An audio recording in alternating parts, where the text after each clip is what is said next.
بسم الله الرحمن الرحيم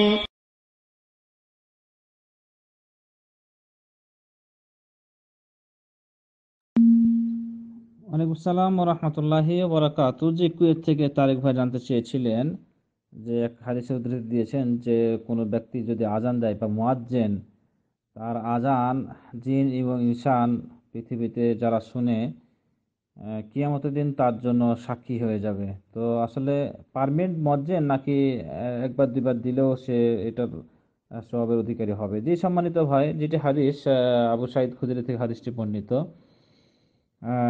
তিনি বলছেন হাদিসের শেষ অংশে যে ফাইন্নাহু লা ইয়াসমাউ মাদা সাউতিল মুআজ্জিন জিন ওয়ালা ইনসান ওয়ালা শাই ইল্লা শাহিদা লাহু ইয়াউমাল কিয়ামাহ।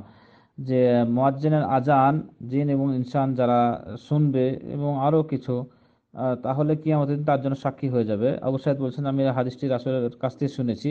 বুখারীর হাদিস, ইমাম বুখারী হাদিস বর্ণনা করেছেন। তো মুয়াজ্জিনের বিষয়ে অনেক ফজিলত হাদিস আরো আছে। যেমন রাসূল সাল্লাল্লাহু আলাইহি সাল্লাম বলছেন সবচেয়ে উঁচু হবে তার ঘাড়।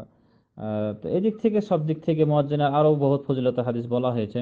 তো এখানে মুয়াজ্জিন আসলে যিনি আজান দেন তাকেই বলা হয় মুয়াজ্জিন, আর যিনি ইমামতি করেন তাকে বলে ইমাম। তো এখন এই ফজিলতটা আসলে যে ধারাবাহিক আজান দেয় তাকে তো মুয়াজ্জিন বলা হয়। যেমন রাসূল সাল্লাল্লাহু আলাইহি সাল্লামের যুগে বেলাল রাদিয়াল্লাহু আনহুকে মুয়াজ্জিন বলা হতো। তিনি আজান দিতেন বেশি, তিনি মুয়াজ্জিন ছিলেন, তাই তাকে মুয়াজ্জিন বলা হতো। তো বেলাল রাদিয়াল্লাহু আনহু ছাড়া কি আর আজান কেউ দেননি? হ্যাঁ, অবশ্যই দিয়েছে, কিন্তু তাদেরকে বলা হতো না মুয়াজ্জিন, যেহেতু তারা নিয়মিত বা ধারাবাহিক ছিলেন না। তো যিনি ধারাবাহিক তাকেই মুয়াজ্জিন সাধারণত বলা হয়ে থাকে। এরপরও যদি কেউ মাঝে মধ্যে দেয় সোয়াবের আশাতে, এই সোয়াবটা পাবে, তাহলে সে ইনশাল্লাহ আল্লাহ তাআলার কাছে আশা করা যায় যে অবশ্যই এর সোয়াবটা সে পাবে, অবশ্যই এটাও সে অধিকারী হবে।